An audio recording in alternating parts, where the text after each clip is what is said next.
ಹರೇ ನಮ ಆಚಾರ್ಯರು. ಶ್ರೀ ಗುರುಭ್ಯೋ ನಮಃ. ಹರಿ ಓಂ. ನಾರಾಯಣಾಯ ಪರಿಪೂರ್ಣ ಗುಣಾರ್ಣವಾಯ ವಿಶ್ವೋದಯ ಸ್ಥಿತಿಲಯೋನ್ಯತಿಪ್ರದಾಯ ಜ್ಞಾನಪ್ರದಾಯ ವಿಬುಧಾಸುರಸೌಖ್ಯ ದುಃಖ ಸತ್ಕಾರಣಾಯ ವಿತತಾಯ ನಮೋ ನಮಸ್ತೆ. ಅಶೇಷವಾಗ್ಜಾಡ್ಯಮಲಾಪಹಂತ್ರಿ ನವಂ ನವಂ ಸ್ಪಷ್ಟಸುವಾಕ್ಪ್ರದಾಯಿನಿ ಮಮೇಹ ಜಿಹ್ವಾಗ್ರಸುರಂಗನರ್ತಕೀ ಭವಪ್ರಸನ್ನಾ ವದನೆ ಚ ಮೇ ಶ್ರೀಃ. ಅಭ್ರಮಂ ಭಂಗರಹಿತಂ ಅಜಡಂ ವಿಮಲಂ ಸದಾ ಆನಂದತೀರ್ಥಮತುಲಂ ಭಜೆ ತಾಪತ್ರಯಾಪಹಂ. ಯಸ್ಯ ವಾಕ್ಕಾಮಧೇನುರ್ನಃ ಕಾಮಿತಾರ್ಥಾನ್ ಪ್ರಯಚ್ಛತಿ ಸೇವೇತಂ ಜಯಯೋಗೀಂದ್ರಂ ಕಾಮಬಾಣಚ್ಛಿದಂ ಸದಾ. पूज्याय राघवेन्द्राय सत्यधर्मरताय च भजतां कल्पवृक्षाय नमतां कामधेनवे. सत्याभिघ्नकराब्जोत्थान् पञ्चाशद्वर्षपूजकान् सत्यप्रमोदतीर्थार्यान् सुधारतान् आपादमौलिपर्यन्तं गुरूणाम् आकृतिं स्मरेत् तेन विघ्नाः प्रणश्यन्ति सिद्ध्यन्ति च मनोरथाः. ಶ್ರೀಗುರುಭ್ಯೋ ನಮಃ. ಹರಿ ಓಂ.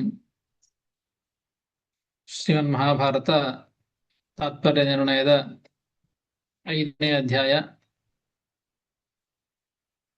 ಮುಂದೆ ತಿಳಿದಂತೆ ಶ್ರೀಮದಾಚಾರ್ಯರು ಅಯೋಧ್ಯಾಕಾಂಡದ ಕಥೆಯನ್ನ ತಿಳಿಸಿ ಅರಣ್ಯಕಾಂಡದ ಕಥೆಯನ್ನ ಹೇಳ್ತಾ ಇದ್ದಾರೆ. ಅಯೋಧ್ಯಾಕಾಂಡ ಕಥಾ ಸಮಾಸೇನ ಉಕ್ತ ಅರಣ್ಯಕಾಂಡ ಕಥಾಂ ಆರಭತೆ. ಅರಣ್ಯಕಾಂಡದ ಕಥೆಯನ್ನ ಆರಂಭ ಮಾಡ್ತಾ ಇದ್ದಾರೆ.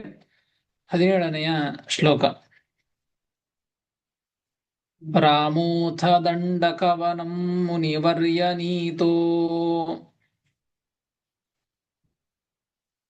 ಲೋಕಾನನೇಕಶ ಉದಾರ ಬಲೈರ್ನಿರಸ್ತಾನ್ ಶ್ರುತ್ವಾಖರ ಪ್ರಭೃತಿಭಿರ್ವರತೋ ಹರಸ್ಯ ಸರ್ವೈರವಧ್ಯತನುಭಿಪ್ರಯಯೌ ಸ ಭಾರ್ಯಃ. ರಾಮೋಥ ದಂಡಕವನಂ ಮುನಿವರ್ಯ ನೀತೋ ಲೋಕಾನನೇಕಶ ಉದಾರ ಬಲೈರ್ನಿರಸ್ತಾನ್ ಶ್ರುತ್ವಾಖರ ಪ್ರಭೃತಿಭಿರ್ವರತೋ ಹರಸ್ಯ ಸರ್ವೈರವಧ್ಯತನುಭಿಪ್ರಯಯೌ ಸ ಭಾರ್ಯಃ ಎಂಬುದಾಗಿ 17ನೆಯ ಶ್ಲೋಕ. ಪದವಿಭಾಗ. ರಾಮಃ ಅಥ ದಂಡಕವನಂ ಮುನಿವರ್ಯನೀತಃ ಲೋಕಾನ್ ಅನೇಕಶಃ ಉದಾರಬಲೈಃ ನಿರಸ್ತಾನ್ ಶ್ರುತ್ವಾ ಹರಪ್ರಭೃತಿಭಿಃ ವರತಃ ಹರಸ್ಯ ಸರ್ವೈಃ ಅವಧ್ಯತನುಭಿಃ ಪ್ರಯಯೌ ಸಭಾರ್ಯಃ ಎಂಬುದಾಗಿ ಪದವಿಭಾಗ. ಅಥ ಅಂತ ರಾಮೋಥ ಅಥ ಅಂತ ಶಬ್ದ ಇದೆ. ಅಥ ಎಂಬುದಕ್ಕೆ ಕುರಂಗವಧಾನಂತರಂ, ಹಿಂದೆ ಕುರಂಗ ದೈತ್ಯನನ್ನ ರಾಮದೇವರು ಸಂಹಾರ ಮಾಡಿದರು. ಸಂಹಾರ ಮಾಡಿದ ನಂತರದಲ್ಲಿ ಮುಂದೆ ಏನಾಯ್ತು ಅಂತ ಅದನ್ನು ಹೇಳ್ತಾ ಇದ್ದಾರೆ. ಸಂಹಾರ ಮಾಡಿದ ನಂತರ ಮುನಿವರ್ಯನೀತಃ ರಾಮಃ, ಮುನಿವರ್ಯರು, ಮುನಿಗಳಲ್ಲಿ ಶ್ರೇಷ್ಠರಾದಂತಹ ಮುನಿಗಳು, ಅವರಿಂದ ನೀತಃ ಅಂದ್ರೆ ಪ್ರಾಪ್ತಃ ಅಂತ ಅರ್ಥ. ಯಾವ ಮುನಿಗಳು ಅಂದ್ರೆ ದಂಡಕಾರಣ್ಯಸ್ಥ ಮುನಿಶ್ರೇಷ್ಠೈ ನೀತಃ ಪ್ರಾಪ್ತಃ ರಾಮಃ. ದಂಡಕಾರಣ್ಯದಲ್ಲಿರತಕ್ಕಂತಹ ಆ ಶ್ರೇಷ್ಠರಾದಂತಹ ಮುನಿಗಳಿಂದ ಹೊಂದಲ್ಪಟ್ಟ ಅಂದ್ರೆ ಆ ಮುನಿಗಳು ರಾಮದೇವರ ಹತ್ತಿರ ಬಂದು ಅವರು ಪ್ರಾರ್ಥನೆಯನ್ನು ಮಾಡಿಕೊಳ್ತಾ ಇದ್ದದ್ದು. ದಂಡಕಾರಣ್ಯ ವನದಲ್ಲಿ ಅನೇಕ ದುಷ್ಟರು, ರಾಕ್ಷಸರು, ದೈತ್ಯರು ಇದ್ದಾರೆ, ಪೀಡೆಯನ್ನು ಕೊಡ್ತಾ ಇದ್ದಾರೆ. ಅದನ್ನು ಹೇಳ್ತಾರೆ. ಎಂಥವರು ಆ ರಾಕ್ಷಸರು ಅಂತ ಆ ಮುನಿವರ್ಯ ನೀತಃ ಹೇಳ್ತಾರೆ. ಏನು ಅಂದ್ರೆ, ಸರ್ವೈ ಹರಸ್ಯ ವರತಃ, ರುದ್ರದೇವರ ವರದಿಂದ ಸರ್ವೈಹಿ ಅವಧ್ಯತನುಭಿಹಿ, ಆ ಎಲ್ಲ ದೈತ್ಯರು ದುಷ್ಟರು ಅವಧ್ಯತ್ವವನ್ನು ಪಡೆದುಕೊಂಡಿದ್ದಾರೆ. ಅನೇಕ ಜನ ದೈತ್ಯರು ರುದ್ರದೇವರ ವರದಿಂದ. ಹರಸ್ಯ ವರತಃ ಅವಧ್ಯತನುಭಿಃ ಸರ್ವೈಃ ಖರಪ್ರಭೃತಿಭಿಃ, ಖರ ಮೊದಲಾದಂತಹ ದೈತ್ಯರು, ಖರ ದೂಷಣ ಅಂತ ಮೊದಲಾದಂತಹ ಆ ದೈತ್ಯರು ಹೇಗಿದ್ದಾರೆ ಅಂದ್ರೆ, ಉದಾರ ಬಲೈಹಿ, ಭಾರಿ ಬಹಳವಾದಂತಹ ಬಲವನ್ನ ಪಡೆದುಕೊಂಡಿದ್ದಾರೆ. ಅಂತಹ ಉದಾರ ಬಲೈಹಿ, ಉದಾರವಾದಂತಹ ಬಲ, ರುದ್ರದೇವರ ವರದಿಂದ ಅವಧ್ಯತ್ವ, ಇದನ್ನೆಲ್ಲವನ್ನ ಹೊಂದಿದಂತಹ ಖರ ಪ್ರಭೃತಿಭಿಹಿ, ಖರ ಮೊದಲಾದಂತಹ ಅಸುರರಿಂದ ನಿರಸ್ತಾನ್, ನಿರಸ್ತಾನ್ ಅನೇಕಶಃ ಲೋಕಾನ್, ನಿರಸ್ತ ಎಂಬುದಕ್ಕೆ ಬಾಧಿತ ಅಂತ ಅರ್ಥ. ಅಂದ್ರೆ ಅವರಿಂದ, ದೈತ್ಯರಿಂದ ಅವಧ್ಯತ್ವವನ್ನ ವರವನ್ನ ಪಡೆದಂತಹ ಭಾರಿ ಬಲಿಷ್ಠರಾದಂತಹ ಆ ಖರ ಮೊದಲಾದಂತಹ ದೈತ್ಯರಿಂದ ಬಾಧಿತರಾದಂತಹ, ಪೀಡೆಗೆ ಒಳಗಾದಂತಹ ಅನೇಕಶಃ ಲೋಕಾನ್, ಎಲ್ಲ ಜನರನ್ನ ಅಂದ್ರೆ ಎಲ್ಲ ಜನರು ಕೂಡ ಅನೇಕ ದೈತ್ಯರಿಂದ ಬಾಧಿತರಾಗಿದ್ದಾರೆ ಎನ್ನುವಂತಹ ವಿಷಯವನ್ನ ಶ್ರುತ್ವ,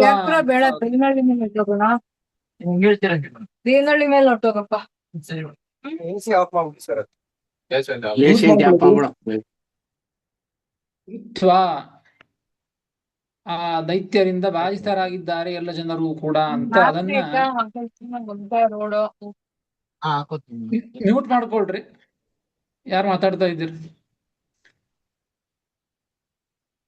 ಆ ಮುನಿಗಳಿಂದ ಶ್ರುತ್ವ, ರಾಮಚಂದ್ರ ದೇವರು ಕೇಳಿದವರಾಗಿ, ಅಂದ್ರೆ ಮುನಿಗಳು ಬಂದು ಪ್ರಾರ್ಥನೆಯನ್ನ ಮಾಡಿದ್ದು, ಈ ರೀತಿಯಾಗಿ ಪೀಡೆಯನ್ನ ಕೊಡ್ತಾ ಇದ್ದಾರೆ, ಹಿಂಸೆಯನ್ನ ಮಾಡ್ತಾ ಇದ್ದಾರೆ ಅಂತ ಆ ರೀತಿಯಾಗಿ ಹೇಳಿದಾಗ ರಾಮದೇವರು ಅದನ್ನ ಶ್ರುತ್ವ, ಕೇಳಿ ಏನು ಮಾಡಿದರು ಅಂತಂದ್ರೆ, ಸಭಾರ್ಯ ಪ್ರಯಯೌ, ಸಭಾರ್ಯ ಪ್ರಯಯೌ, ಆ ಹೆಂಡತಿಯಿಂದ ಸಹಿತರಾಗಿ, ಸೀತೆಯಿಂದ ಸಹಿತರಾಗಿ ದಂಡಕವನಂ ಪ್ರಯಯೌ, ಆ ದಂಡಕಾರಣ್ಯವನ್ನ ಕುರಿತು ರಾಮಚಂದ್ರ ದೇವರು ಅಲ್ಲಿಗೆ ಹೊರಟರು. ಅವರಿದ್ದದ್ದೆಲ್ಲೀಗ ಆ ಹಿಂದೆ ತಿಳಿಸಿದಂತೆ ಚಿತ್ರಕೂಟ ಪರ್ವತದಲ್ಲಿ ಇದ್ದದ್ದು. ಚಿತ್ರಕೂಟ ಪರ್ವತದಿಂದ ಮುಂದೆ ದಂಡಕಾರಣ್ಯಕ್ಕೆ ರಾಮಚಂದ್ರ ದೇವರು ಸೀತಾದೇವಿಯಿಂದ ಸಹಿತರಾಗಿ, ಲಕ್ಷ್ಮಣನು ಕೂಡ ರಾಮಚಂದ್ರ ದೇವರನ್ನ ಹಿಂಬಾಲಿಸಿದ್ದು. ಹೀಗಾಗಿ ಆ ಸೀತಾದೇವಿಯಿಂದ ಸಹಿತನಾಗಿ ರಾಮಚಂದ್ರ ದೇವರು ದಂಡಕಾರಣ್ಯಕ್ಕೆ ಹೋದರು ಎಂಬುವಂಥ ವಿಚಾರವನ್ನ ಶ್ರೀಮದಾಚಾರ್ಯರು ತಿಳಿಸಿಕೊಡ್ತಾರೆ. ಮುಂದೆ ಆ ದಂಡಕಾರಣ್ಯಕ್ಕೆ ಹೋದಾಗ ಅನೇಕ ಋಷಿಗಳು ಪ್ರಾರ್ಥನೆ ಮಾಡಿದಾಗ ಮುಂದೆ ದಂಡಕಾರಣ್ಯಕ್ಕೆ ಹೋಗಿ ಮುಂದೆ ಅಲ್ಲಿ ಹೇಗೆ ಆ ಋಷಿ ಮುನಿಗಳನ್ನ ಉದ್ಧಾರ ಮಾಡಿದ್ದು, ದುಷ್ಟರನ್ನ ಸಂಹಾರ ಮಾಡಿದ್ದು ಎಂಬುವಂಥ ವಿಚಾರವನ್ನ ಮತ್ತೆ ಮುಂದೆ ತಿಳಿಸ್ತಾರೆ. ಮುಂದಿನ ಶ್ಲೋಕದಲ್ಲಿ ಒಬ್ಬ ಋಷಿಗಳಿಗೆ ಅನುಗ್ರಹವನ್ನ ಮಾಡಿದಂಥ ರಾಮಚಂದ್ರ ದೇವರು ವಿಶೇಷವಾಗಿ ಅನುಗ್ರಹವನ್ನ ಮಾಡಿದಂತಹ ಒಂದು ವಿಚಾರವನ್ನ ತಿಳಿಸಿಕೊಡ್ತಾರೆ. 18ನೆಯ ಶ್ಲೋಕ. ಆಸೀಚ್ಚ ತತ್ರ ಶರಭಂಗ ಇತಿ ಸ್ಮ ಜೀರ್ಣೋ ಲೋಕಂ ಹರೇರ್ಜಿಗಮಿಷುರ್ಮುನಿರುಗ್ರತೇಜಾಃ ತೇನಾದರೋಪಹೃತ ಸಾರ್ಘ್ಯ ಸಪರ್ಯಯಾಸ ಪ್ರೀತೋ ದದೌ ನಿಜಪದಂ ಪರಮಂ ರಮೇಶಃ. ಆಸೀಚ್ಚ ತತ್ರ ಶರಭಂಗ ಇತಿ ಸ್ಮ ಜೀರ್ಣೋ ಲೋಕಂ ಹರೇರ್ಜಿಗಮಿಷುರ್ಮುನಿರುಗ್ರತೇಜಾಃ ತೇನಾದರೋಪಹೃತ ಸಾರ್ಘ್ಯ ಸಪರ್ಯಯಾಸ ಪ್ರೀತೋ ದದೌ ನಿಜಪದಂ ಪರಮಂ ರಮೇಶಃ. ಎಂಬುದಾಗಿ 18ನೆಯ ಶ್ಲೋಕ. ಪದವಿಭಾಗ. ಆಸೀತ್ ಚ ತತ್ರ ಶರಭಂಗಃ ಇತಿ ಸ್ಮ ಜೀರ್ಣಃ ಲೋಕಂ ಹರೇಃ ಜಿಗಮಿಷುಃ ಮುನಿಃ ಉಗ್ರತೇಜಾಃ ತೇನ ಆದರೋಪಹೃತಸಾರ್ಘ್ಯಸಪರ್ಯಯ ಸಹ ಪ್ರೀತಃ ದದೌ ನಿಜಪದಂ ಪರಮಂ ರಮೇಶಃ ಎಂಬುದಾಗಿ ಪದವಿಭಾಗ. ದಂಡಕಾರಣ್ಯಕ್ಕೆ ರಾಮಚಂದ್ರ ದೇವರು ಹೋದದ್ದು. ಅಲ್ಲಿ ಯಾರಿದ್ರು ದಂಡಕಾರಣ್ಯದಲ್ಲಿ? ಏನು ಮಾಡಿದ ರಾಮಚಂದ್ರ ದೇವರು? ಮುಂದೆ ಏನು ಮಾಡಿದರು ಅಂತ ಹೇಳ್ತಾರೆ. ತತ್ರ ಅಂದ್ರೆ ಆ ದಂಡಕಾರಣ್ಯದೊಳಗೆ ಶರಭಂಗ ಇತಿ, ಶರಭಂಗ ಅಂತ ಒಬ್ಬ ಋಷಿಗಳು. ಇವ್ರು ಹೇಗಿದ್ರು ಅಂತ ಹೇಳ್ತಾರೆ.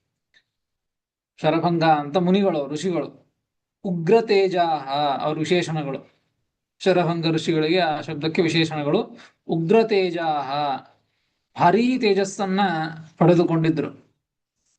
ಉಗ್ರ ತೇಜಾಹ ಮುನಿಗಳಾದಂತಹ. ಮತ್ತು ಹರೇ ಜೀರ್ಣ, ಭಾರಿ ವಯಸ್ಸಿನಿಂದ ದೇಹದಿಂದ ಜೀರ್ಣರಾಗಿದ್ದರು. ಅದಕ್ಕಾಗಿಯೇನೆ ಹರೇಹೇ ಲೋಕಂ ಜಿಗಮಿಷುಹು, ಜಿಗಮಿಷು ಎಂಬುದಕ್ಕೆ ಗಂತುಂ ಇಚ್ಛುಹು, ಆ ಭಗವಂತನ ಲೋಕವನ್ನ ಕುರಿತು ಹೋಗಬೇಕು ಅಂದ್ರೆ ತಾವು ಇದ್ದಂತಹ ಏನು ಜನ್ಮವನ್ನ ಏನು ತಾಳಿದ್ದಾರೋ, ದೇಹವನ್ನು ಪಡೆದುಕೊಂಡಿದ್ದಾರೋ ಆ ಒಂದು ಅವಸ್ಥೆಯನ್ನ ಬಿಟ್ಟು ವಯಸ್ಸಾಗಿದ್ದಕ್ಕೆ ಭಗವಂತನ ಲೋಕವನ್ನು ಕುರಿತು ಹೋಗಬೇಕು ಅಂತ ಇಚ್ಛೆ ಮಾಡಿದ್ದಾರೆ. ಜಿಗಮಿಷುಹು ಹರೇಹೇ ಲೋಕಂ ಜಿಗಮಿಷುಹು, ಭಗವಂತನ ಲೋಕವನ್ನ ಹೊಂದಬೇಕು ಎಂಬುವಂತಹ ಇಚ್ಛೆ ಇರುವಂತಹ ಆ ಮುನಿಗಳು. ಜೀರ್ಣ, ಜೀರ್ಣ ಎಂಬುದಕ್ಕೆ ವಯಸ್ಸಾಗಿದೆ ಅಂತ ದೇಹದಿಂದ ಶಕ್ತರಾಗಿದ್ದಾರೆ. ದೇಹದಿಂದ ಅಶಕ್ತರಾಗುವುದು ಅಂತಂದ್ರೆ ಅದನ್ನ ಹೇಳ್ತಾರೆ ಜರಯ ಕರ್ಮಕರಣ ಶಕ್ತಃ. ತಿನ್ಲಿಕ್ಕೆ ಶಕ್ತಿ ಇಲ್ಲ, ಏನ್ ಕೆಲಸ ಮಾಡ್ಲಿಕ್ಕೆ ಶಕ್ತಿ ಇಲ್ಲ ಅಂತ ಅರ್ಥ ಅಲ್ಲ. ಕರ್ಮಕರಣ ಅಶಕ್ತಃ, ಏನು ವಿಹಿತವಾದಂತಹ ಕರ್ಮ ಇದೆಯೋ, ಅವರಿಗೆ ಏನು ವಿಹಿತವಾದಂತಹ ಕರ್ಮಗಳಿವೆಯೋ ಆ ಕರ್ಮಗಳನ್ನ ಮಾಡ್ಲಿಕ್ಕೆ ಆಗ್ತಾ ಇಲ್ಲ. ಸಂಧ್ಯಾ ವಂದನೆ ಇರಬಹುದು, ದೇವರ ಪೂಜೆ ಇರಬಹುದು, ಧ್ಯಾನಾದಿಗಳಿರಬಹುದು, ಜಪತಪಾದಿಗಳಿರಬಹುದು, ಎಲ್ಲವೂ ಕೂಡ ಶಾಸ್ತ್ರಾಧ್ಯಯನ, ಪಾಠ ಪ್ರವಚನ, ಹೀಗೆ ಆ ಎಲ್ಲ ಅವರಿಗೆ ವಿಹಿತವಾದಂತಹ ಏನು ಕರ್ಮಾಚರಣೆಗಳಿವೆಯೋ ಅವುಗಳನ್ನ ಮಾಡಲಿಕ್ಕೆ ಆಗದೇ ಇದ್ದಂತಹ ಪ್ರಸಂಗ, ಅಷ್ಟು ಅಶಕ್ತರಾಗಿದ್ದಾರೆ. ಹೀಗಾಗಿ ಜೀರ್ಣ, ಶರಭಂಗರಿ ವಿಶೇಷಣ ಏನನ್ನು ಉಗ್ರ ತೇಜಾಹ, ಭಾರೀ ತೇಜಸ್ಸಿರುವಂತಹ ಮುನಿಗಳಾದಂತಹ, ಮತ್ತು ಹರೇಹೇ ಲೋಕಂ ಜಿಗಮಿಷುಹು, ಭಗವಂತನ ಲೋಕವನ್ನ ಹೊಂದಬೇಕು ಅನ್ನುವಂಥ ಇಚ್ಛೆ, ಇದಕ್ಕೆ ಜೀರ್ಣರಾಗಿದ್ದಕ್ಕೇನೆ. ಜೀರ್ಣ ಜರಯಾ ಕರ್ಮಕರಣ ಅಶಕ್ತಃ, ಅಶಕ್ತರಾದಂತಹ ಶರಭಂಗ ಇತಿ ತತ್ರ ಆಸೀತ್, ಆ ದಂಡಕಾರಣ್ಯದೊಳಗೆ ಶರಭಂಗ ಅಂತ ಋಷಿಗಳು, ಜೀರ್ಣರಾದಂತಹ ಋಷಿಗಳು ಆಸೀತ್ ಇದ್ದರು.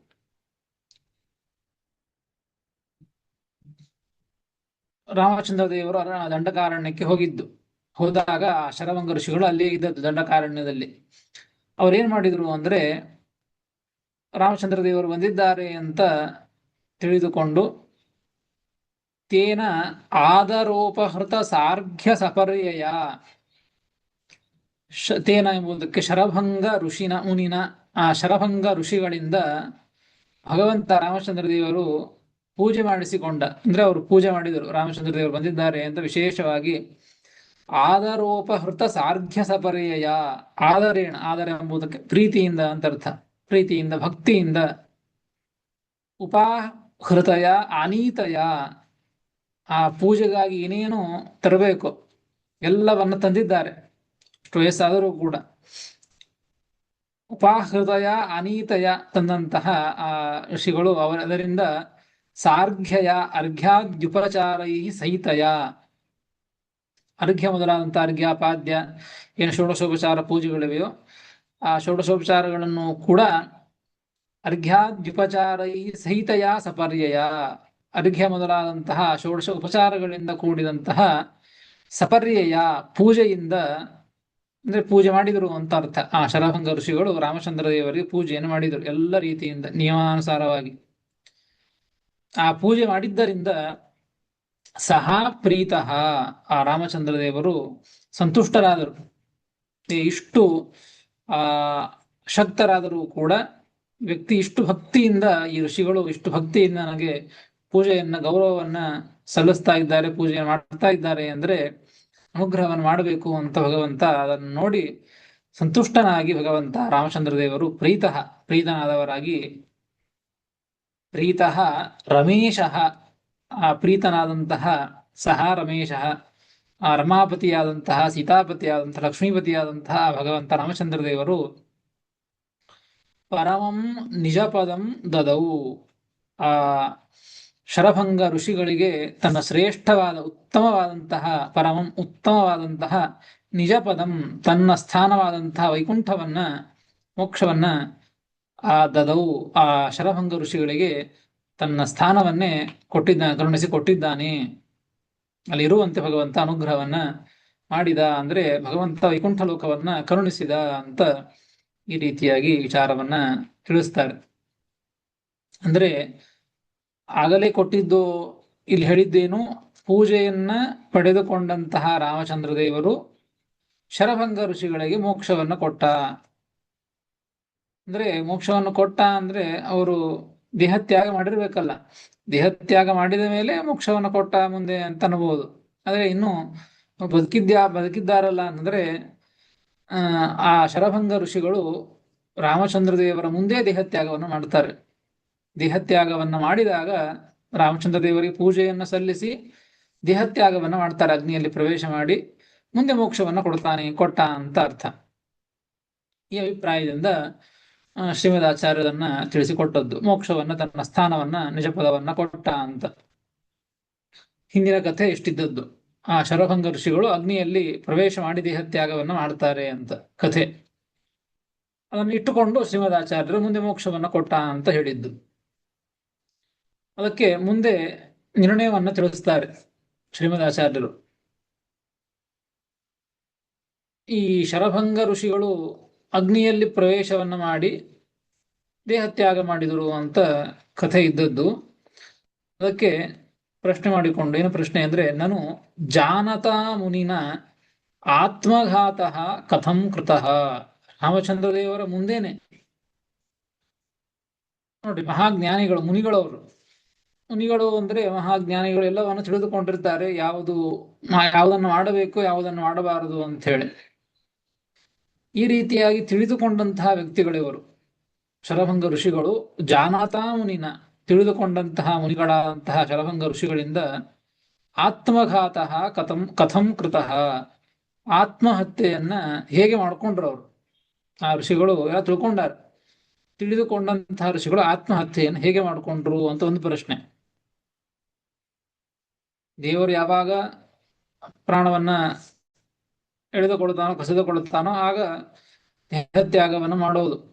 ಆದರೆ ಇವರೇ ಅಗ್ನಿಯಲ್ಲಿ ಪ್ರವೇಶ ಮಾಡಿ ದೇಹತ್ಯಾಗವನ್ನು ಮಾಡ್ತಾ ಇದ್ದು ಆತ್ಮಹತ್ಯೆಯನ್ನು ಮಾಡಿಕೊಂಡಂತೆ. ಅದು ಹೇಗೆ ಮಾಡಿಕೊಂಡ್ರು, ತಿಳ್ಕೊಂಡಂತಹ ವ್ಯಕ್ತಿಗಳಿವರು, ಒಂದು ಪ್ರಶ್ನೆ. ಇನ್ನೊಂದು ಪ್ರಶ್ನೆ ಅಂದ್ರೆ, ಆತ್ಮಘಾತಂ ಕೃತವತಃ ರಾಮ ಕಥಂ ನಿಜ ಪದಂ ದದೌ ಇತ್ಯತಃ ಆಹ. ಆತ್ಮಹತ್ಯೆ ಇದು ಒಂದು ದೊಡ್ಡ ದೋಷ ಇದು. ಹೀಗಾಗಿ ಈ ಶರಭಂಗ ಋಷಿಗಳು ತನ್ನ ರಾಮಚಂದ್ರ ದೇವರ ಮುಂದೆನೇ ಆತ್ಮಹತ್ಯೆ ಮಾಡಿಕೊಂಡಿದ್ದಾರೆ. ಅಂತಹ ವ್ಯಕ್ತಿಗೆ ರಾಮಚಂದ್ರ ದೇವರು ತನ್ನ ಸ್ಥಾನವನ್ನ, ತನ್ನ ನಿಜಪದವನ್ನ, ಮೋಕ್ಷವನ್ನ ಕೊಟ್ಟ ಅಂತ ಹೇಳ್ತಾ ಇದ್ದಾರೆ. ಕೊಟ್ಟ ಭಗವಂತ. ಅದು ಹೇಗೆ ಕೊಟ್ಟ? ಅಂತಹ ಕೆಟ್ಟ ಕೆಲಸವನ್ನು ಮಾಡಿಕೊಂಡಂತೆ ಆತ್ಮಹತ್ಯೆ ಮಾಡಿದಂತೇನೆ. ಈ ರೀತಿಯಾಗಿ ಆ ತಪ್ಪು ಕೆಲಸ, ಕೆಟ್ಟ ಕೆಲಸವನ್ನು ಮಾಡಿದಾಗ ಅಂಥವರಿಗೆ ಮೋಕ್ಷವನ್ನು ಕೊಡೋದು ಹೇಗೆ? ಅಂಥವ್ರಿಗೆ ರಾಮಚಂದ್ರ ದೇವರು ಮೋಕ್ಷವನ್ನ ಕೊಟ್ಟ ಹೇಗೆ ಅಂತ ಎರಡು ಪ್ರಶ್ನೆ. ಒಂದೇ ಪ್ರಶ್ನೆ, ಮುನಿಗಳಾದಂತ ತಿಳಿದುಕೊಂಡಂತಹ ವ್ಯಕ್ತಿಗಳಾಗಿ ಆತ್ಮಹತ್ಯೆ ಮಾಡಿಕೊಂಡ್ರು ಹೇಗೆ? ಆತ್ಮಹತ್ಯೆ ಮಾಡಿಕೊಂಡಂತಹ ವ್ಯಕ್ತಿಗಳಿಗೆ ಭಗವಂತ ಮೋಕ್ಷವನ್ನು ಕೊಟ್ಟ ಹೇಗೆ? ಅಂತ ಈ ಪ್ರಶ್ನೆ ಬರ್ತದೆ ಆ ಕಥೆಯನ್ನ ಕೇಳಿದಾಗ. ಅದಕ್ಕೆ ಶ್ರೀಮದ್ ಆಚಾರ್ಯರು ನಿರ್ಣಯವನ್ನ ಇಲ್ಲಿ ತಿಳಿಸ್ತಾರೆ. ಏನ್ ಹಾಗಾದರೆ ಅವ್ರು ಆತ್ಮಹತ್ಯೆ ಮಾಡಿಕೊಂಡದ್ದು ತಪ್ಪು, ರಾಮಚಂದ್ರ ದೇವರು ಮೋಕ್ಷವನ್ನು ಕೊಟ್ಟಿದ್ದು ತಪ್ಪು ಅಂತ ಹೇಳಲಿಕ್ಕೆ ಬರ್ತದ? ಸಾಧ್ಯವೇ ಇಲ್ಲ. ಅದಕ್ಕಾಗಿ ಇದರ ಹಿಂದಿನ ಹಿನ್ನೆಲೆಯನ್ನ, ನಿರ್ಣಯವನ್ನ ಶ್ರೀಮದಾಚಾರ್ಯರು ತಿಳಿಸಿಕೊಡ್ತಾರೆ. 19ನೆಯ ಶ್ಲೋಕ. ಧರ್ಮೋ ಯತೋಸ್ಯ ವನಗಸ್ಯ ನಿತಾಂತ ಶಕ್ತಿ ಹ್ರಾಸೇ ಸ್ವಧರ್ಮಕರಣಸ್ಯ ಹುತಾಶನಾದೌ ದೇಹಾತ್ಯಯಃ ಸತತ ಏವ ತನುಂ ನಿಜಾಗ್ನೌ ಸಂತ್ಯಜ್ಯ ರಾಮಪುರತಃ ಪ್ರಯಯೌ ಪರೇಶಂ. ಧರ್ಮೋ ಯತೋಸ್ಯ ವನಗಸ್ಯ ನಿತಾಂತ ಶಕ್ತಿಃ ಹ್ರಾಸೇ ಸ್ವಧರ್ಮಕರಣಸ್ಯ ಹುತಾಶನಾದೌ ದೇಹಾತ್ಯಯಃ ಸತತ ಏವ ತನುಂ ನಿಜಾಗ್ನೌ ಸಂತ್ಯಜ್ಯ ರಾಮಪುರತಃ ಪ್ರಯಯೌ ಪರೇಶಂ ಎಂಬುದಾಗಿ 19ನೆಯ ಶ್ಲೋಕ ಪದವಿಭಾಗ. ಧರ್ಮಃ ಯತಃ ಅಸ್ಯ ವನಗಸ್ಯ ನಿತಾಂತಶಕ್ತಿ ಹ್ರಾಸೇ ಸ್ವಧರ್ಮಕರಣಸ್ಯ ಹುತಾಶನಾದೌ ದೇಹಾತ್ಯಯಃ ಸತತಃ, ಕೆಲವು ಪುಸ್ತಕದಲ್ಲಿ ಸಹತತಃ ಅಂತಾಗಿದೆ, ಸತತಃ ಒಂದೇ ಶಬ್ದ ಅದು, ಏವ ತನುಂ ನಿಜಾಗ್ನೌ ಸಂತ್ಯಜ್ಯ ರಾಮಪುರತಃ ಪ್ರಯಯೌ ಪರೇಶಂ ಎಂಬುದಾಗಿ ಪದವಿಭಾಗ. ಅದಕ್ಕೆ ಶ್ರೀಮದಾಚಾರ್ಯ ಉತ್ತರವನ್ನ ಕೊಡ್ತಾ ಇದ್ದಾರೆ. ಏನು ಸರಿ, ಯಾವುದು ಸರಿ, ಯಾವುದು ತಪ್ಪು ಅಂತ. ಈ ಶರಭಂಗ ಋಷಿಗಳು ಮಾಡಿದಂತಹ ಕಾರ್ಯ ಇದು ಸರಿನೋ ತಪ್ಪೋ, ರಾಮದೇವರ ಮೋಕ್ಷವನ್ನು ಕೊಟ್ಟದ್ದು ಸರಿನೋ ತಪ್ಪೋ, ಅದಕ್ಕೆ ನಿರ್ಣಯವನ್ನು ತಿಳಿಸ್ತಾರೆ. ಅಸ್ಯ ಸರ್ವಸ್ಯ ಸ್ವಧರ್ಮಕರಣಸ್ಯ ಅಂದ್ರೆ ಶಬ್ದ ಇದೆ ನೋಡಿ, ಅಸ್ಯ ಸ್ವಧರ್ಮಕರಣಸ್ಯ, ಈ ಎಲ್ಲ ಸ್ವಧರ್ಮವನ್ನ ಮಾಡುವಂತಹ ವ್ಯಕ್ತಿಗಳಿಗೆ, ಅಂದ್ರೆ ತಮಗೆ ವಿಹಿತವಾದಂತಹ ಕರ್ಮಗಳು ಏನಿವೆಯೋ ಆ ಕರ್ಮಗಳನ್ನ ಮಾಡುವಂತಹ ವ್ಯಕ್ತಿಗಳಿಗೆ, ಸ್ವ ಆಶ್ರಮೋಚಿತ ಧರ್ಮಾಚರಣ ವಿಷಯೇ, ತಮಗೆ ವಿಹಿತವಾದಂತಹ ಕರ್ಮಾಚರಣೆಯನ್ನ ಮಾಡುವಂತಹ ವಿಷಯದೊಳಗೆ ನಿತಾಂತ ಶಕ್ತಿ ಹ್ರಾಸೆ, ನಿತಾಂತ ಶಕ್ತಿ ಹ್ರಾಸೆ ಎಂಬುದಕ್ಕೆ ಸರ್ವಾತ್ಮನ ಶಕ್ತಿನಾಶೇ ಸತಿ, ಎಲ್ಲ ರೀತಿಯಿಂದ ಇನ್ನೇನೂ ಮಾಡ್ಲಿಕ್ಕೆ ಸಾಧ್ಯವೇ ಇಲ್ಲ ಅನ್ನುವಷ್ಟು ಮಟ್ಟಿಗೆ ಆ ರೀತಿಯಾಗಿ ಶಕ್ತಿ ನಾಶವಾದಾಗ, ಅಶಕ್ತರಾದಾಗ, ಅಷ್ಟು ಶಕ್ತಿಯನ್ನ ಕಳೆದುಕೊಂಡಾಗ ದೇಹದಲ್ಲಿ ಶಕ್ತಿ ನಾಶೇ ಸತಿ ಹುತಾಶನಾದವು, ಹುತಾಶನ ಅಂದ್ರೆ ಅಗ್ನಿ, ಆದಿ ಶಬ್ದದಿಂದಾಗಿ ಜಲಾಧಿಕಂ ಗ್ರಾಹ್ಯಂ, ನೀರನ್ನು ತೆಗೆದುಕೊಳ್ಳಬೇಕು. ಜಲ ಅಂದ್ರೆ ಅಗ್ನಿ ಮತ್ತು ನೀರು ಮೊದಲಾದಂತಹ ಸ್ಥಳಗಳಲ್ಲಿ ದೇಹಾತ್ಯಯ, ದೇಹವನ್ನ ತ್ಯಾಗ ಮಾಡೋದು, ದೇಹವನ್ನ ತ್ಯಾಗ ಮಾಡೋದು ಸತತಃ ಧರ್ಮ, ನಿತ್ಯ ಧರ್ಮ, ನಿತ್ಯವಾದಂತಹ ಧರ್ಮ ಇದು. ಏನ್ ಹೇಳ್ತಾ ಇದ್ದಾರೆ ಇಲ್ಲಿ? ಆ ವರ್ಣಾಶ್ರಮಗಳಿಗೆ ಉಚಿತವಾದಂತಹ ಕರ್ಮಗಳನ್ನ ವ್ಯಕ್ತಿಗಳು ಮಾಡಬೇಕು.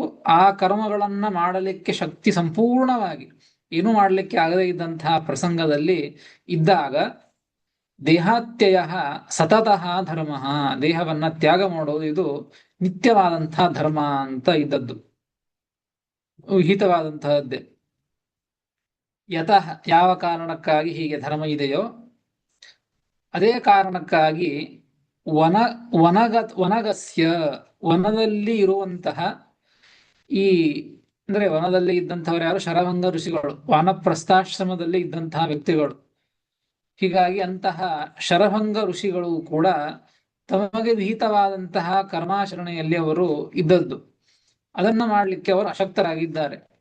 ಏನೂ ಮಾಡಲಿಕ್ಕೆ ಆಗದೇ ಇದ್ದಂತಹ ಪ್ರಸಂಗ, ಅಷ್ಟು ಅಶಕ್ತರಾಗಿದ್ದಾರೆ, ಅಷ್ಟು ದೇಹದ ಆ ಶಕ್ತಿ ಹ್ರಾಸವಾಗಿದೆ. ಹೀಗಾಗಿ ಅಂತಹ ವ್ಯಕ್ತಿಗಳಿಗೂ ಕೂಡ ಇದು ಧರ್ಮವೇ. ಅವರೇನು ದೇಹತ್ಯಾಗವನ್ನ ಅಗ್ನಿಯಲ್ಲಿ ಪ್ರವೇಶ ಮಾಡಿ ದೇಹತ್ಯಾಗವನ್ನ ಮಾಡಿದರೋ ಇದು ಧರ್ಮ ಏವ, ಅದು ಕೂಡ ಧರ್ಮನೇ. ಯಾಕೆ ಹಾಗೆ ಶಾಸ್ತ್ರ ನಿಯಮ ಇದ್ದದ್ದು. ವರ್ಣಾಶ್ರಮೋಚಿತ ಕರ್ಮಗಳನ್ನ ಮಾಡ್ತಾ ಇದ್ದು ಮೊದಲಿಗೆ, ಈಗ ಮಾಡ್ಲಿಕ್ಕಾಗದೇ ಇದ್ದಂತಹ ಪ್ರಸಂಗದಲ್ಲಿ ದೇಹತ್ಯಾಗ ಇದು ಧರ್ಮ ಅಂತ ಶಾಸ್ತ್ರ ಇದ್ದದ್ದು. ಈ ಶರಭಂಗ ಋಷಿಗಳು ಕೂಡ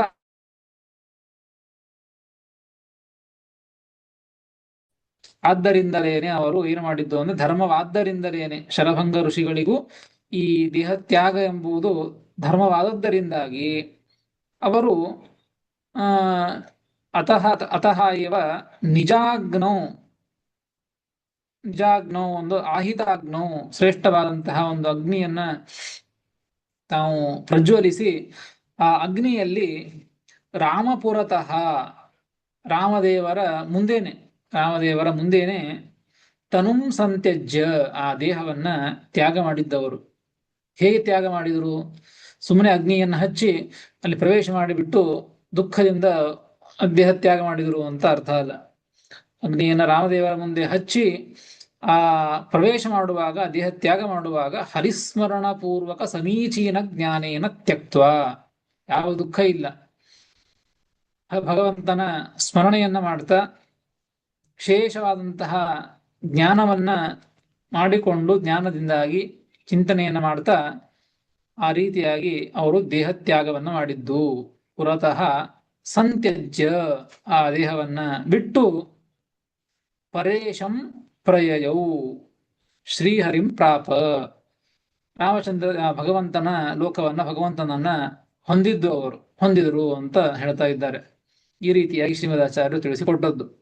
ಹೀಗಾಗಿ ಶಾಸ್ತ್ರದಲ್ಲಿ ಈ ರೀತಿಯಾಗಿ ಇದ್ದದ್ದು. ಹೀಗಾಗಿ ಆ ರೀತಿಯಾಗಿ ವರ್ಣಾಶ್ರಮೋಚಿತ ಕರ್ಮಗಳನ್ನ ಮಾಡದೇ ಇದ್ದಾಗ, ಅಶಕ್ತರಾದಾಗ ದೇಹತ್ಯಾಗ ಇವು ಧರ್ಮ ಅಂತ ಆದ್ದರಿಂದ ಈ ಶರಭಂಗ ಋಷಿಗಳು ದೇಹತ್ಯಾಗವನ್ನ ಮಾಡಿದ್ದು. ಹೀಗಾಗಿ ಇದು ಧರ್ಮನೇ ಹೊರತು ಇದು ಆತ್ಮಹತ್ಯೆ ಅಂತ ಆಗೋದಿಲ್ಲ. ಆತ್ಮಹತ್ಯೆ ಅಂತೆ ಆಗೋದಿಲ್ಲ ಅಂದಮೇಲೆ ಧರ್ಮನೇ ಅಂದ ಮೇಲೆ, ಧರ್ಮವನ್ನ ಮಾಡಿದಂತಹ ಶರಭಂಗ ಋಷಿಗಳಿಗೇನೆ ಭಗವಂತ ರಾಮಚಂದ್ರ ದೇವರು ಮೋಕ್ಷವನ್ನ ಕೊಟ್ಟದ್ದು. ಹೀಗಾಗಿ ಈ ರಾಮಚಂದ್ರ ದೇವರು ಅಂಥವರಿಗೆ ಮೋಕ್ಷವನ್ನು ಹೇಗೆ ಕೊಟ್ಟ ಅಂತ ಪ್ರಶ್ನೆ ಬರೋದಿಲ್ಲ. ಮತ್ತೆ ಈ ತಿಳಿದುಕೊಂಡಂತಹ ಶರಭಂಗ ಋಷಿಗಳು ಆತ್ಮಹತ್ಯೆ ಹೇಗೆ ಮಾಡಿಕೊಂಡ್ರು ಅಂತ ಪ್ರಶ್ನೆ ಬರಂಗಿಲ್ಲ. ಯಾಕಿದು ಆತ್ಮಹತ್ಯೆಯೇ ಅಲ್ಲ, ಇದು ಧರ್ಮವೇ. ಅವರಿಗೆ ವರ್ಣಾಶ್ರಮೋಚಿತವಾದಂತಹ ವ್ಯಕ್ತಿಗಳಿಗೆ ಇದು ಧರ್ಮವೇ. ಧರ್ಮವಾದ್ದರಿಂದಾಗಿ ಇದು ಆತ್ಮಹತ್ಯೆ ಅಂತ ಆಗೋದಿಲ್ಲ, ದೋಷ ಅಂತ ಆಗೋದಿಲ್ಲ ಅಂತ ಶ್ರೀಮದಾಚಾರ್ಯರು ನಿರ್ಣಯವನ್ನ ಈ ರೀತಿಯಾಗಿ ತಿಳಿಸಿಕೊಡ್ತಾರೆ. ಇದೇ ರೀತಿಯಾಗಿ ಇಲ್ಲಿ ಟಿಪ್ಪಣಿಕಾರರು ಇನ್ನು ಅನೇಕ ಪ್ರಮಾಣಗಳನ್ನ, ಈ ರೀತಿಯಾಗಿ ಅಗ್ನಿಯಲ್ಲಿ ಪ್ರವೇಶ ಇತ್ಯಾದಿಗಳನ್ನ ಮಾಡಿ ದೇಹತ್ಯಾಗವನ್ನ ಮಾಡಿಕೊಳ್ಳುವಂತಹದ್ದೇನಿದೆ ಈ ವಿಷಯದೊಳಗೆ ಅನೇಕ ಪ್ರಮಾಣಗಳನ್ನ ತಿಳಿಸಿಕೊಟ್ಟಿದ್ದಾರೆ. ಇದನ್ನು ಮತ್ತೆ ಮುಂದೆ ತಿಳಿದುಕೊಂಡು ಮತ್ತೆ ಮುಂದೆ ತಾತ್ಪರ್ಯ ನಿರ್ಣಯವನ್ನ ತಿಳಿದುಕೊಳ್ಳೋಣ ಅಂತ ಹೇಳ್ತೇನೆ. ಶ್ರೀಕೃಷ್ಣ ಅರ್ಪಣಮಸ್ತು. ಹರೇ ನಮಃ.